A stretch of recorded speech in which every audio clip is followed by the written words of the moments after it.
10 ఏళ్ళు దోసుకున్నారు.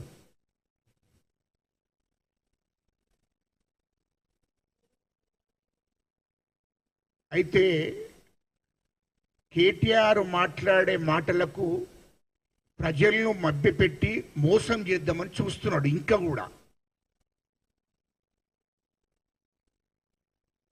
కేటీఆర్కు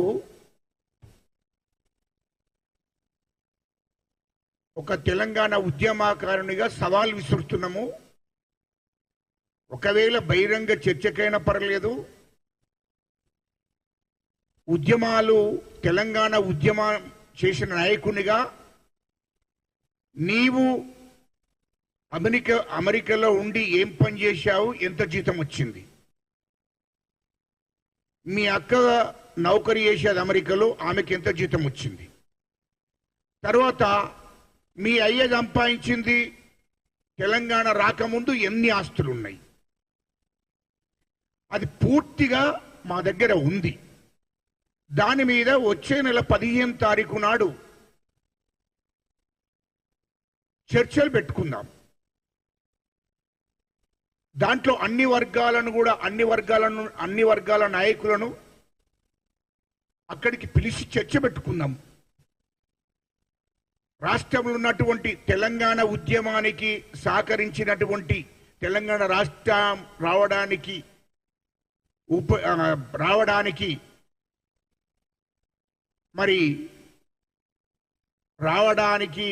ఉద్యమం చేసినటువంటి మీడియా మిత్రులను కూడా పిలుద్దాం. దాని ముందు చర్చ పెట్టుకుందాం. ఇలా నువ్వు ముఖ్యమంత్రి గారు బామ్మర్దికి కాంట్రాక్ట్ వచ్చింది, అమృత్ కాంట్రాక్ట్ వచ్చింది, దాంతో ఏదో మొత్తం అన్యాయం జరిగిపోయింది, దోపిడీ జరిగిపోయినట్టు. అదేవిధంగా మా రాష్ట్ర మంత్రివర్యులు శ్రీనివాసరెడ్డి గారిని మాట్లాడుతున్నా, నేను మాట కట్టుబడి ఉన్నా, నేను రాజకీయ సన్యాసం పుచ్చుకుంటా ఒకవేళ ఇది రుజువు కాకపోతే అనేది కేటీఆర్ మాట్లాడుతున్నాడు. కేటీఆర్, ఒకవేళ నీకు నీతి నిజాయితీ ఉంటే నీ ఎమ్మెల్యే పదవికి రాజీనామా చేయి. ఎందుకంటే ఈ రాష్ట్రాన్ని దోసుకున్నదే మీ కుటుంబం. హైదరాబాదు చుట్టూ ఉన్నటువంటి భూములు ఎంతో మంది బడాబాబులను బెదిరించి 50 కోట్లకు వచ్చే భూములను కూడా మీరు ₹1 కోటి ఇచ్చి బెదిరించి, కేసులు పెడతామని బెదిరించి 100 ఎకరాలు బినామీ పేర్ల మీద చేసింది వాస్తవం కాదా? నువ్వు రాజకీయాల్లోకి రాకముందు నీ ఆస్తులు ఎంతో నువ్వు ప్రకటించు. రాజకీయాల్లోకి వచ్చినాక, తెలంగాణ రాష్ట్రం ఏర్పడ్డ తర్వాత నీ ఆస్తులు ఎంతో మొదలు ప్రకటించు. మీరు ఈ హైదరాబాద్ ఉన్నటువంటి భూములన్నీ మీరు కబ్జా చేసి బినామీ పేర్ల మీద పెట్టింది వాస్తవం కాదా? మొదలు ఈ విషయం చెప్పండి. ఇది రుజువులు ఇస్తా. నేను మాట్లాడడం, ఆరోపణలు చేయడం లేదు. ఇదే మీడియా ముందట తెలంగాణ ప్రజలకు పూర్తిగా సాక్ష్యాలతోని ప్రూపిస్తాము. లేకుంటే మా మీద చట్టపరమైన చర్య తీసుకోవచ్చు, నాకు అభ్యంతరం లే. ఒకవేళ మేము ఆరోపణ గిట్ట చేసినట్లయితే నా మీద కంప్లైంట్ చేయవచ్చు, అర్జెంటుగా చట్టపరమైన చర్య తీసుకోవచ్చు. దానికి మేము రెడీ. నీవు అమెరికా నుంచి ఇక్కడికి వచ్చిన తర్వాత నీ ఆస్తులు ఎంత? తెలంగాణ రాష్ట్రం ఏర్పడ్డ తర్వాత, బీఆర్ఎస్ ప్రభుత్వం ఏర్పడ్డ తర్వాత మీరు సంపాదించిన ఆస్తులు ఎంతనో అది పూర్తిగా మా దగ్గర ఉంది. ఇయల్లో మొత్తం బినామీ పేర్ల మీద. నీ బామ్మర్ది రోడ్డు మీద 2 వీలర్ మీద తిరుగుతుండే. కేటీఆర్ నువ్వు అమెరికా నుంచి వచ్చినప్పుడు మీ బామ్మర్ది ఇక్కడ 2 వీలర్ మీద బైక్ మీద తిరుగుతుండే. అటువంటోడు నీ బామ్మర్దికి 1000 కోట్ల ఆస్తి ఎక్కడి నుండి వచ్చిందో నువ్వు చెప్పాలి.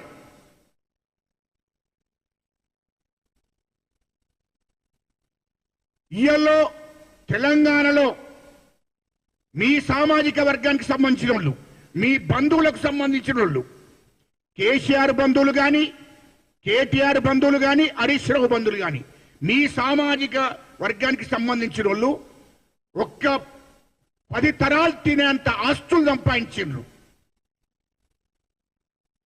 ఇది వాస్తవం కాదా? వాస్తవాలు రుజువు చేస్తాం. నీకు ఈ అంటే తెలంగాణలో హైదరాబాదు చుట్టూ మొత్తము నీకు 2000 ఎకరాలు ఎక్కడి నుండి వచ్చిందో ప్రతి గజం లెక్క చూపియాలి. నువ్వు నీకు ఆస్తులు ఎక్కడి నుండి వచ్చాయి? ఫామ్ హౌస్ కట్టావు, అది ఎక్కడి నుండి వచ్చింది? అది ప్రజలకు చెప్పాలి, ప్రభుత్వానికి కూడా చెప్పాలి. నువ్వు ఏం వ్యాపారాలు ఉన్నాయి, ఏం బిజినెస్లు ఉన్నాయి, ఏం కంపెనీలు ఉన్నాయో చెప్పాలి నువ్వు ప్రజలకు.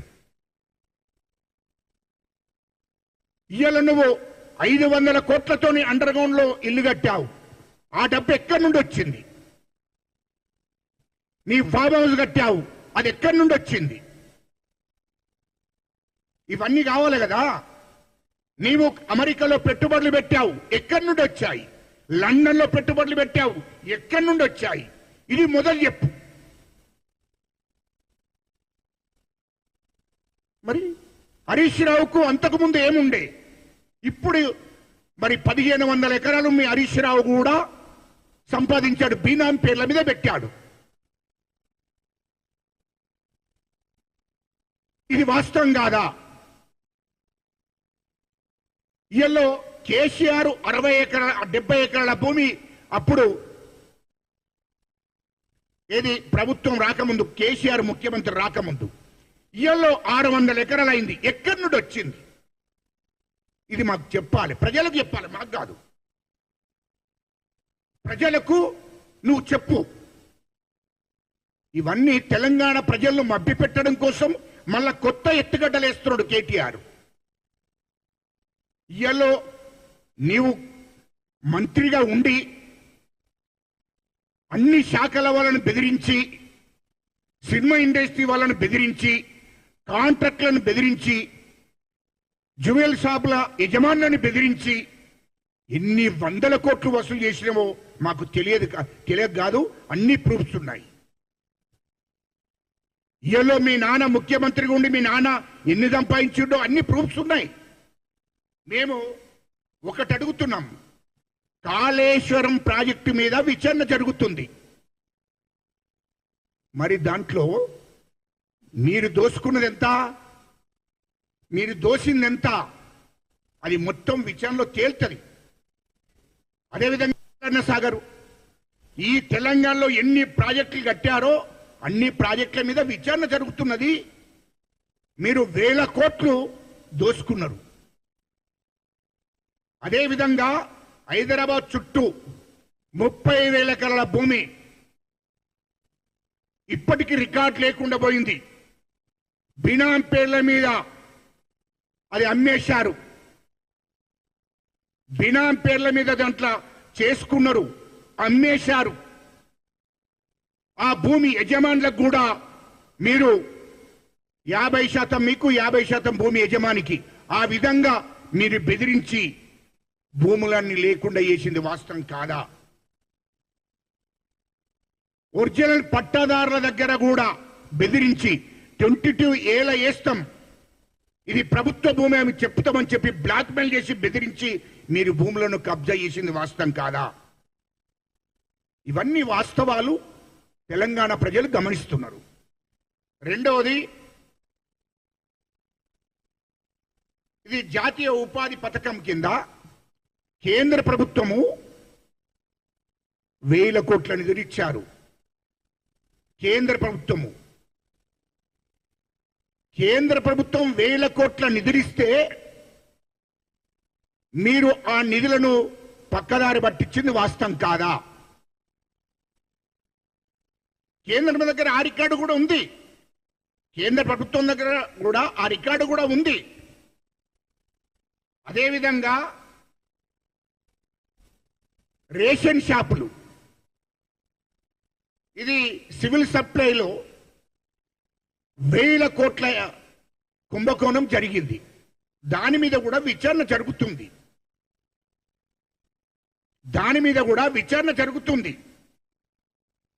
మీరు సివిల్ సప్లై మీ 10 ఏళ్ల కాలంలో వేల కోట్ల కుంభకోణం జరిగింది. దాని మీద కూడా విచారణ జరుగుతుంది. మీరు ఎవరేం చేసిండ్రో మొత్తం బయటకు వస్తుంది. అదేవిధంగా నైమును చంపారు. 2016లో నైమును చంపారు. కాదు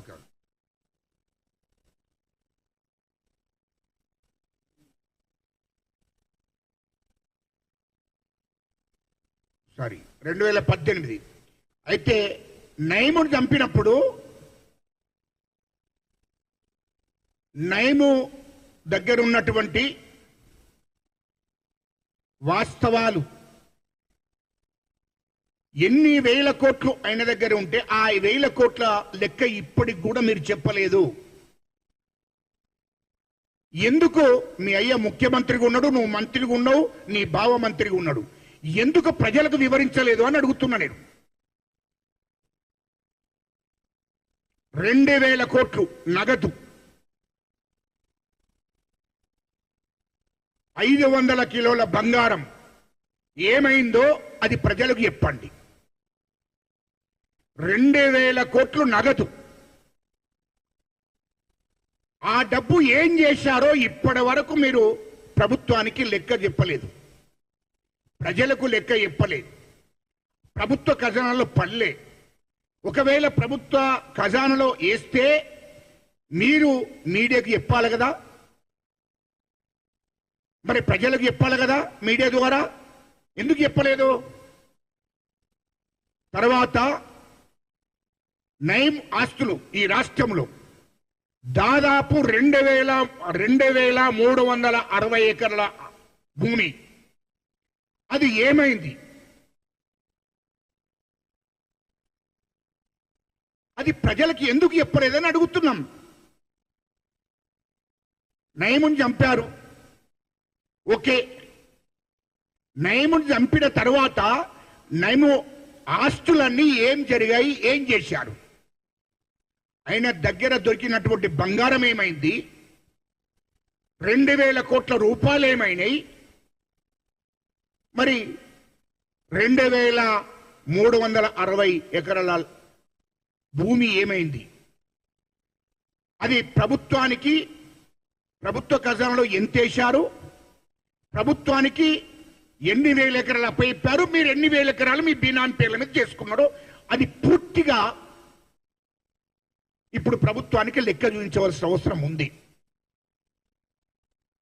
ఇవన్నీ ప్రజలను మభ్యపెట్టాలని చూస్తున్నారు. నైము దగ్గర దొరికిన 4 మిషన్లు పోయినాయి ఆ రోజు, మీడియా సాక్షిగా. మీడియా ఉంది ఆ రోజు. డబ్బులు లెక్క పెట్టడానికి 3 రోజుల నుండి 4 రోజులు పట్టింది. ఏమైంది ఆ డబ్బంతా? ఎందుకు ప్రకటించలేదు? ఎందుకు చెప్పలేదు ప్రజలకు? మేము అడుగుతున్నాం. అంటే మీరు ఎన్ని విధాలుగా ఈ రాష్ట్రాన్ని దొయ్యాలో అన్ని విధాలుగా రాష్ట్రాన్ని దూషించారు.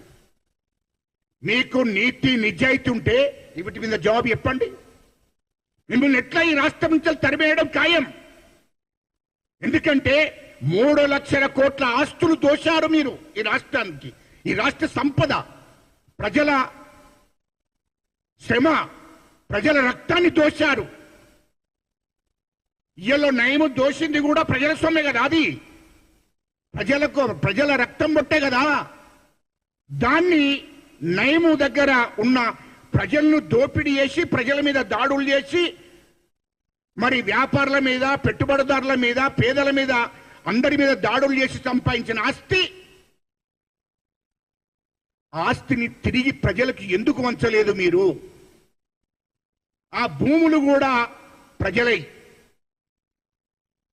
ఆ భూములు ఎప్పుడైతే మీరు నయం ఆస్తులను గవర్నమెంట్ రైడ్ చేసి తీసుకున్నదో వెంటనే ఆ భూములను ఎవరి వాళ్ళకి అప్పచెప్పాలి కదా, ఎవరి భూములు వాళ్ళకి ఇవ్వాలి కదా, ఎందుకు ఇవ్వలేదని మేము అడుగుతున్నాం.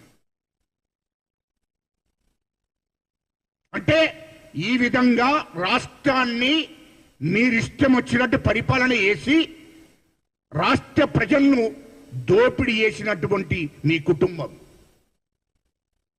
ఖచ్చితంగా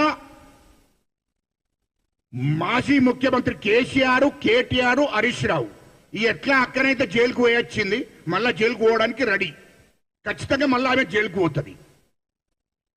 ఇవన్నీ ఎక్కడి నుండి వచ్చినా మేము అడుగుతున్నాం. నీ స్థాయి ఏందయ్యా? నీ అర్హత ఏంది? నువ్వు ఒక దోపిడి దొంగవు. ఇయ్యల్లో దొరలంతా కలిసి ఈ రాష్ట్రాన్ని దోసుకున్నారు, మీ కుటుంబం దోసుకున్నది. మళ్ళీ మా కాంగ్రెస్ ప్రభుత్వాన్ని విమర్శించే అటువంటి అర్హత మీకుందా అని మేము అడుగుతున్నాం. అంటే మీ భయం ఏంది? నయము దగ్గర ఉన్నటువంటి ఆస్తులు ఎప్పుడు మరి దాని మీద విచారణ చేస్తే మేమందరం జైలుకి వెళ్తూ ఉన్న భయం. ఈ ప్రాజెక్టుల మీద విచారణ జరుగుతుంది, దోపిడీ జరిగింది కదా కాబట్టి మా కుటుంబాన్ని లోపటేస్తున్న భయం మీకు.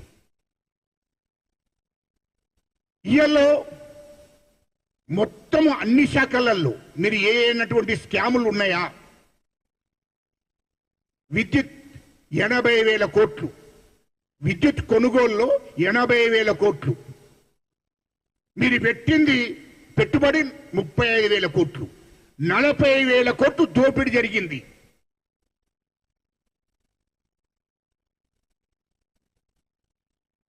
ఇవన్నీ మొత్తం విచారణ జరుగుతుంది ఖచ్చితంగా. ఈ రాష్ట్రం నుంచి మీ కుటుంబాన్ని ఎల్లగొట్టే సమయం దగ్గర పడ్డది. ఈ రాష్ట్రం నుంచి మిమ్మల్ని తరిమేస్తారు. మీరందరూ ఖచ్చితంగా మీ అక్క పోయినట్టే కేటీఆర్ నువ్వు TR జైలుకు పోతావు ఖచ్చితంగా. వీళ్ళు మా ముఖ్యమంత్రిని విమర్శించాకు నీకిక్కడదయ్యా బాబు? మొదటి నుండి మా ముఖ్యమంత్రి గారు కూడా వ్యాపారం చేసుకున్నాడు, బిజినెస్ చేశాడు. ముఖ్యమంత్రి అన్నదమ్ములు కూడా పొద్దున 4 గంటలకు లేచి సాయంత్రం 9 గంటల రాత్రి 9 గంటల దాకా కష్టపడి వ్యాపారం చేసుకున్నారు. ఇయలో ముఖ్యమంత్రి గారి బామ్మర్ది అనటైన కూడా కాయకష్టం చేసి నిరంతరము కాంట్రాక్ట్లు వ్యాపారాలు చేసుకున్నాడు. ఇదంతా తెలంగాణ ప్రజలందరికీ తెలుసు. వాళ్ళు కష్టపడి సంపాదించిన సంపదనే బాబు. కేటీఆర్ మీ లెక్క దోపిడీ చేసినటువంటి సంపద లేదు మా ముఖ్యమంత్రి దగ్గర. మా ముఖ్యమంత్రి ఇప్పటికీ కూడా ముఖ్యమంత్రి అయినాక కూడా మీరు చేసిన దోపిడీ మూలంగా రాష్ట్రం నష్టపోయింది. 7 లక్షల కోట్లు అప్పయిందని చెప్పి రాత్రింబగలు కష్టపడి ఈ రాష్ట్రాన్ని ఒక దారిలో పెట్టాలి, ప్రజలకు అన్ని రకాలుగా మేము హామీలు ఇచ్చాము, అన్ని స్కీములు అమలు చేయాలి, ప్రజలను ఆదుకోవాలి, ఇది ప్రజా పరిపాలన నడిపించాలని చెప్పి లక్ష్యంతో ముఖ్యమంత్రి గారు ముందుకు పోతుంటే మీరు మా ముఖ్యమంత్రి మీద అబండాలు వేయడము అది సరియైంది కాదు. కాబట్టి ఖచ్చితంగా మీ మీద పూర్తి విచారణ చేసి ఖచ్చితంగా మిమ్మల్ని TR జైలుకు పంపడమే, ఈ రాష్ట్రం నుంచి మిమ్మల్ని బహిష్కరించడం ఖాయమని చెప్పి సందర్భంగా తెలియజేస్తున్నాడు.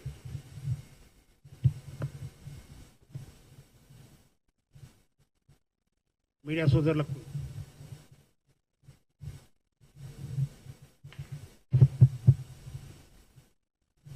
సోదరులకు నమస్కారం. నా పేరు దేవన్ సతీష్ మాదిగ, కాంగ్రెస్ పార్టీ సీనియర్ అధికార ప్రతినిధి. తెలంగాణ రాష్ట్రం రాకముందు హరీష్ రావుకేమో చెప్పులు గతి లేకుండే, కేటీఆర్ ఏమో మా ముఖ్యమంత్రి గారు చెప్పినట్టు అమెరికాలో హోటల్లో పనిచేస్తాడు, మేనేజర్ పని ఏదో పనిచేస్తున్నట్టు ఆయన. కవితమ్మనేమో అప్పుడు మంగళపల్లి, ఇప్పుడేమో బ్యూటీ పార్లర్ అంటారు. ఆమె మంగళ పని చేసేదంట అమెరికాలో. బ్యూటీ పార్లర్ అంటే మంగళ పని అంటే బ్యూటీ పార్లర్ నడుపుతుంది, ఇంగ్లీష్ పదం అది బ్యూటీ పార్లర్. అది ఆయనకు తెలుసు. అయితే సంతోష్రావేమో అంగిడిస్తే అంగిలేని పరిస్థితి. నేను ఈ విషయాలు ఎందుకు చెప్తున్నానంటే, నేను టీఆర్ఎస్లో కేసీఆర్ గారు ఎప్పటి 7 ఏళ్ళు ఉన్నా. కేసీఆర్ చెప్తుండే, నేను నా బీబీ నా భార్య ఇద్దరం పావుసేరు నూకలు అయితే సరిపోతుంది, 20 వండుకొని తింటాం, తెలంగాణ ఉద్యమం కొట్లాడి తెలంగాణ చేస్తామని చెప్పేసి అని చెప్పిన వ్యక్తి ఈ వ్యక్తే.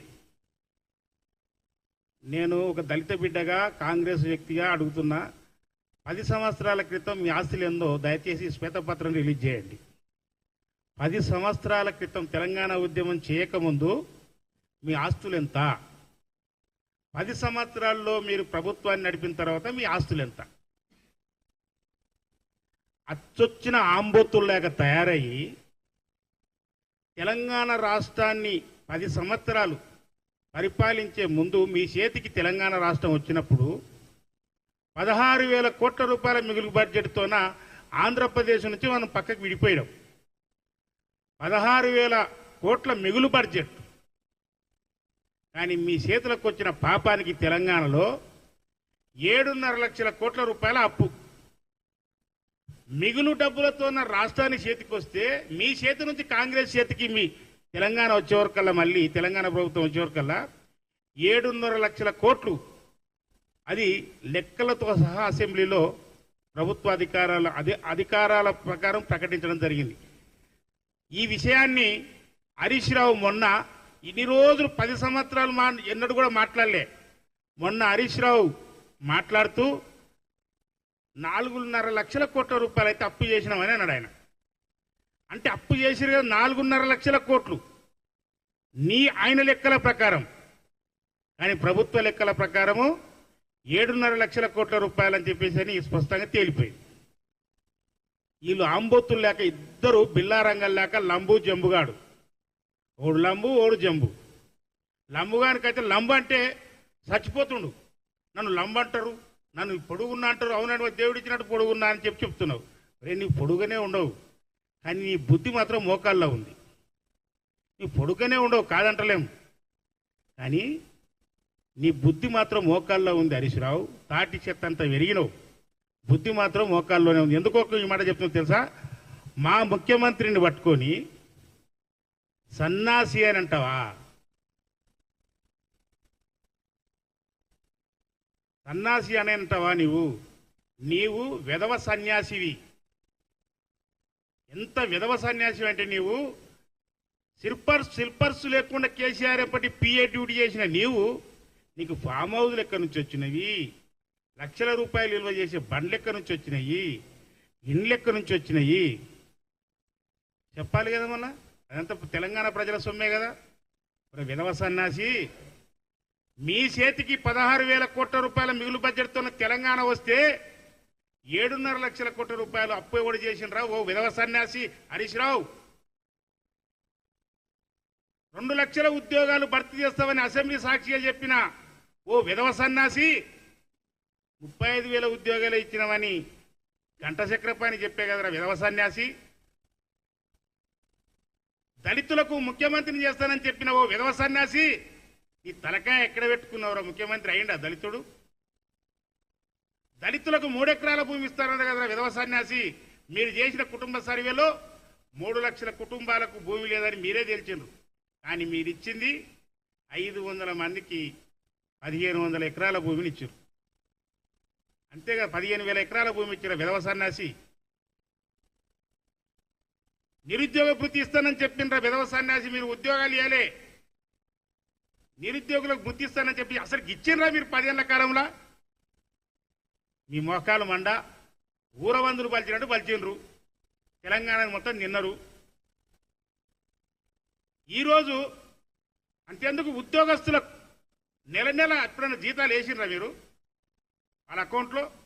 ఒక ఒక జిల్లాకు ఒక డేట్, ఒక జిల్లాకు ఒక డేట్, ఒక జిల్లాకు ఒక డేటు ఇచ్చి జీతాలు వేసింది మీరు కాదారా ఓ విధవ సన్యాసి? మా ముఖ్యమంత్రి గారిని పట్టుకుని సన్యాసి అంటావు. రోజు డబుల్ బెడ్రూమ్ ఇల్లు ఏ ఊర్లో ఒక్కనికని ఇచ్చినారా విధవ సన్యాసి? మీరు ఇచ్చిండ్రా మీరు? అదే రకంగా మీరు అవినీతి చేసిన సొమ్మును ఎక్కడ దాచుకోవాలో తెలియక బినామీలను తయారు చేసుకోలేదారా విధవ సన్యాసులు మీరంతా? 6 గ్యారెంటీలు అమలు చేసినవా అని ఎక్కడ జాగ దొరకనట్టు ముఖ్యమంత్రి గుండెల్లో నిద్రపోతున్నట్టు అయినా మీ ఇంట్లో జాగలేదా? మీ ఆమె బయటికి కొట్టిందా నిన్ను? మా ముఖ్యమంత్రి గుండెల్లో నిద్రపోతాననికే. మా ముఖ్యమంత్రి గారి గుండెల్లో ఉన్నది తెలంగాణ ప్రజలు. ఓ విధవ సన్యాసి నీవు కాదురా బాబు. మా ముఖ్యమంత్రి గారి గుండెల్లో ఉన్నది తెలంగాణ 4 కోట్ల మంది ప్రజలు. కనుకనే ముఖ్యమంత్రి అయిన వెంబడే 6 గ్యారెంటీల్లో 10 లక్షల లోపు ఆరోగ్యశ్రీని పథకాన్ని ఫ్రీ బస్సును 2 కంప్లీట్ చేసిన విధవ సన్యాసి. సిగ్గు లేదు, లజ్జ లేదు, బద్మాషియాలు మీరంతా. అంతేందుకు 500 రూపాయలు గ్యాస్ సిలిండర్, తెల్ల రేషన్ కార్డు ఉండి గ్యాస్ సిలిండర్ వాళ్ళ పేరు మీద ఉండి 2 ఒకటే పేరుంటే మాఫ్ అవుతున్నాయిరా 500 రూపాయలు. ఎవరో విధవ సన్యాసి, నీకు తెల్ల రేషన్ కార్డు లేనోడివి నీవు, నీకెడ తెలుస్తుంది చెప్పు గ్యాస్ 500 రూపాయలకు వస్తున్న సంగతి? అదే రకంగా 200 రూపాయలు ఉచిత కరెంటు. నేను మా కళ్ళెదురుగా మా ఇళ్ల పక్కన ఉన్న వాళ్ళకు 200 రూపాయలు 200 యూనిట్లు కరెంటు కాలిన వెంబడే వాళ్ళకు ఫ్రీగా బిల్లు వస్తుందిరా బాబు. విధవ సన్యాసి మీరు లక్షలు కాలుస్తారు, వేలు కాలుస్తారు మీరు కరెంటును. మీకంటే తెలుస్తుందిరా బద్మాషి వాళ్ళకు. అదే రకంగా ఇందిరామ ఇళ్ళు సంబంధించి ప్రారంభం చేసినవరా నీ డబుల్ బెడ్రూమ్ దేవుళ్ళ సంగతి పక్కకేట ఇళ్ళ సంగతి. ఇందిరామ ఇళ్ళు 5 గ్యారెంటీలు కంప్లీట్ అయినాయి. అవి ప్రాసెస్ కంటిన్యూ అవుతుంటే పని జరుగుతుంది. మీలాక దొంగ మాటలు చెప్పవరా ఓ విధవ సన్నాసులారా. మేము చెప్పిందే చేస్తాం. అదే రకంగా ఒక్కటి ఉంది మహిళలకు 2500, అది ఖచ్చితంగా చేస్తాంరా. ఏమన్నట్టు ముచ్చట్లేదు. 2 లక్షల రుణమాఫీ మీరు 7.5 లక్షల కోట్ల రూపాయలు అప్పు చేసి పెట్టిపోతే ఈ రాష్ట్రంలో పైసలు లేవు, ఒక్క రూపాయి లేదు. అయినా ముఖ్యమంత్రి గారు మీ నాయన అంటుండే ఎప్పుడు చూసినా ఓ అరే మీ మామ అంటుండే హరీష్ రావు సన్యాసి నోరు కడుపు కట్టుకొని బతుకుతున్నాం. నోరు కడుపు కట్టుకున్నారా మీరు నాయన? నిజానికి నోరు కడుపు కట్టుకున్న వాళ్ళు ఎవరో తెలుసా? కాంగ్రెస్ వాళ్ళు. నోరు కడుపు కట్టుకొని వచ్చిన పైసను వచ్చినట్టుగా పాత బిల్లులు రిలీజ్ చేయకుండా ఆపి 2 లక్షల రుణమాఫీ చేసినాం. అయి మొన్న లిస్ట్ ఒకటి పట్టుకుని కాగితం పట్టుకొని చదువుతుండే సన్నాసి. ఇగో మేము పలానా రాఘవాపూర్ పోయినాం, ఆయన ఆధార్ కార్డులో పేరు ఓలాకుంది, పాస్బుక్లో ఓలాకుంది. మరి అదే నీకు కంప్యూటర్ సంగతి తెలుసు, మరి పాస్బుక్ ఓలాక ఆధార్ కార్డు ఓలాకుంటే అది మాఫెట్ అయితే వ్యవసాయాన్ని ఇది కూడా తెలియదు నీకు? సరి చేసుకోవాలి. 2 లక్షల రుణమాఫీ చేసిన ఘనత రేవంత్ ప్రభుత్వాన్ని, కాంగ్రెస్ ప్రభుత్వాన్ని. నీవు 1 లక్ష రూపాయలు రుణమాఫీ చేస్తానని విధవ సన్నాసి 4 సంవత్సరాలు చేసిన 4 సార్లు 25,000 కాదా? నేను చెప్తున్నది ఏది ఒక్కటి కాదన్నా. తెలంగాణ అమరుల శుభకడ ముక్కు నేలకు రాస్తాను భయ్. నేను చెప్పినది ఏది కూడా కాదన్నా. మా ముఖ్యమంత్రి సంగతి అంటావా? అన్నదమ్ముల సంగతి అంటావా? నేను 20 ఏళ్ళు ఆయన కుటుంబ స్నేహితుని, నేను కుటుంబానికి దగ్గర ఉన్న వ్యక్తిని. నేను రేవంత్ రెడ్డి జెడ్పీటీసీ నిలబడక ముందే కోటీశ్వరుడు ఆయన. రేవంత్ రెడ్డి అనే వ్యక్తి కోటీశ్వరుడి కుటుంబము. అది వాళ్ళ మామ పద్మారెడ్డి గారు ఆయన పెద్ద కాంట్రాక్టర్, గ్యాస్ కాంట్రాక్టర్. ఆయన బిడ్డనే గీతమ్మ, వాళ్ళ పెదమామనే జైపాల్ రెడ్డి. అది ఉన్నత కుటుంబం. విధవ సన్నాసులారా మీరాక శిల్పాసులు వేసుకొని వచ్చి ఈరోజు కోట్ల రూపాయలు సంపాదించలేదు రేవంత్ రెడ్డి. రేవంత్ రెడ్డికి అవసరం అనుకుంటే నేను చెప్తున్నాను, ఆయన సహచరునిగా ఆయన నెల జీతం కూడా తీసుకోడు. అవసరం అనుకుంటే రేవంత్ రెడ్డి గారు నెల జీతం కూడా తీసుకోడు. నెల జీతం తీసుకోకుండా 18 గంటలు పనిచేసే వ్యక్తి అతను. అతనికి ఒక లక్ష్యం ఉన్న నాయకుడు అతను. తెలంగాణ రాష్ట్రాన్ని బాగు చేయాలని వచ్చిన వ్యక్తి రేవంత్ రెడ్డి గారు. మీరందరూ అంటారు కదా రేవంత్ రెడ్డి అని. రవ్వంత కాదు, అది నిప్పు రవ్వనే, నిప్పు రవ్వ.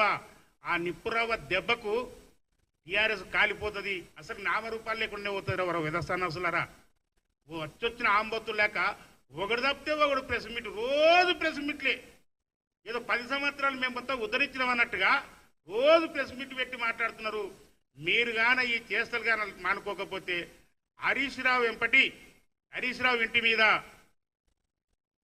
1000 చెప్పులు 1,00,000 డప్పులతో దాడి చేస్తామని చెప్పేసి హెచ్చరిక చేస్తున్నా. 1000 చెప్పులతో దాడి చేస్తాం ఆయన ఇంటి మీదగా.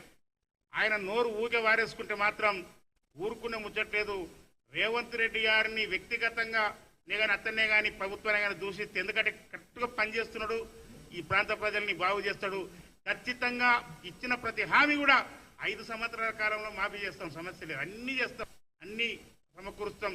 20 సంవత్సరాల అధికారంలో ఉండేది కాంగ్రెస్ పార్టీరా, ఒక సన్నాసులారా, మీరు వస్తారని చెప్పి కలలు కంటుర్రేమో, అది మీరు కరడ బచ్చాలు తిన్నట్టే. మీ ప్రభుత్వము మీ పార్టీ మొత్తం సర్వనాశనం అని చెప్పేసి అని హెచ్చరిక చేస్తున్నా. Like, share, subscribe.